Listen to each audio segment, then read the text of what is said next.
Parmi les nombreux trésors spirituels et culturels qu'abrite Notre-Dame de Paris, la couronne d'épines du Christ, sans doute l'une des reliques les plus précieuses de la chrétienté. Cette couronne, dont parlent les évangiles, coiffa la tête du Christ en signe d'humiliation et la blessa.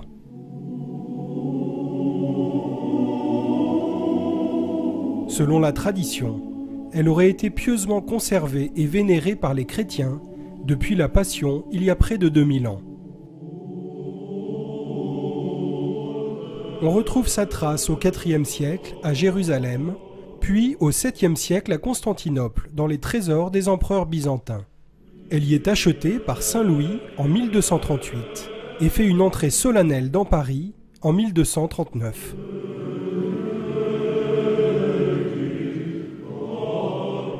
C'est pour abriter cette précieuse relique que Saint Louis fait construire la Sainte-Chapelle.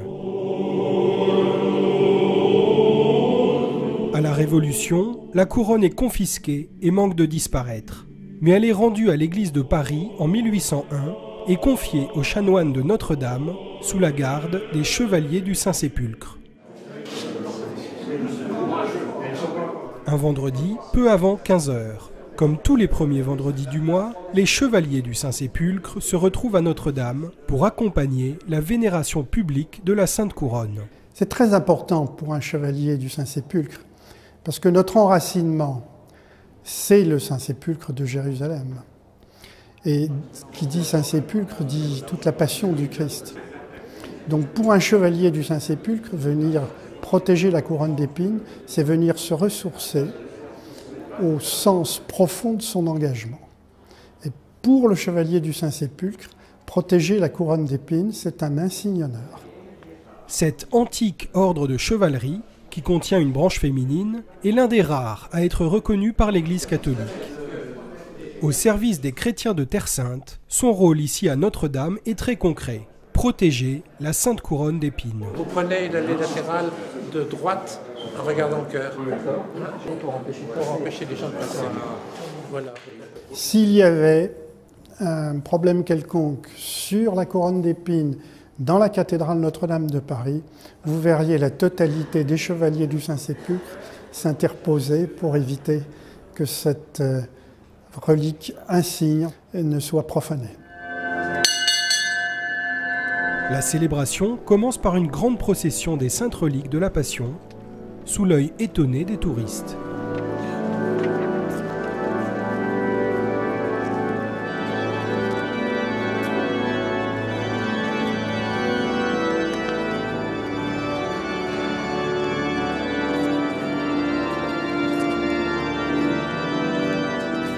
Après la procession, la célébration se poursuit par la lecture de textes bibliques et de méditations spirituelles.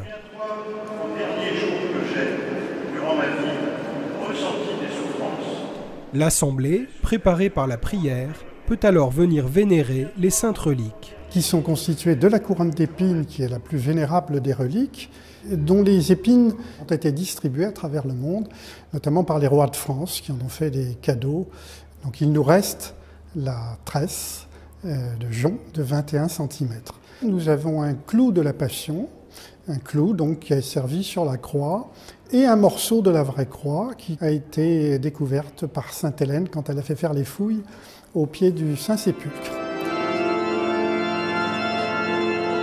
La couronne d'épines est le symbole de la royauté du Christ, qui n'était absolument pas pour lui une royauté terrestre, il l'a bien dit devant Pilate. Et donc pour les chrétiens, c'est un moment très très fort. Venir ici vénérer les reliques de la Passion n'est pas un geste anodin.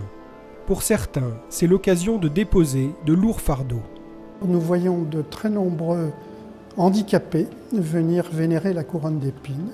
Nous voyons des grands malades venir la vénérer et retrouver une force morale et spirituelle en venant se prosterner devant cette relique. C'est aussi marquant pour les tout-petits, car nous avons très souvent des écoles qui viennent et qui amènent des tout-petits vénérer cette couronne du Christ, ce qui est une pédagogie extraordinaire pour eux. Et c'est pour les petits une façon très concrète de vivre ce qu'ils entendent dans la catéchèse. Ce qui frappe lors de ces vénérations, c'est la présence de nombreux pèlerins étrangers, en particulier de confession orthodoxe. Ils sont de plus en plus nombreux. Une forme d'unité avec les catholiques dans ce geste de dévotion au Christ souffrant. Des réalités aussi concrètes que cette couronne d'épines permettent justement à tous ceux que l'Évangile d'aujourd'hui appelle les petits, ceux auxquels le Christ a voulu révéler le visage d'amour du Père, eh bien ils peuvent se retrouver, ils ne se retrouveront pas dans des discussions théologiques que le dialogue écuménique doit évidemment approfondir, mais ils se retrouveront dans des gestes simples de prière, de vénération. Élissa est l'une de ces fidèles orthodoxes qui ne rate aucune de ces vénérations. La première fois que je suis arrivée ici, en fait, mes impressions étaient très fortes. D'ailleurs, moi-même, j'ai commencé à pleurer à l'approche.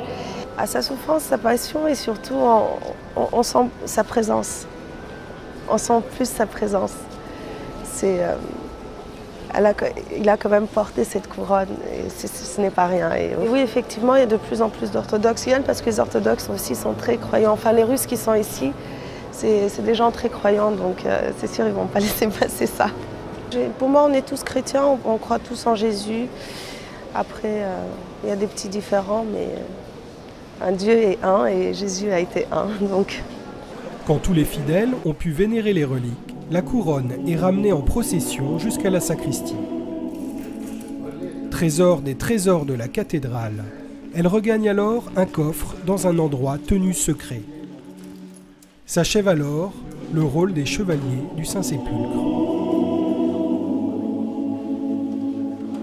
2000 ans après, par les saintes reliques de sa passion, le Christ continue de bâtir l'unité de son Église dans cette cathédrale qui les abrite, Notre-Dame de Paris.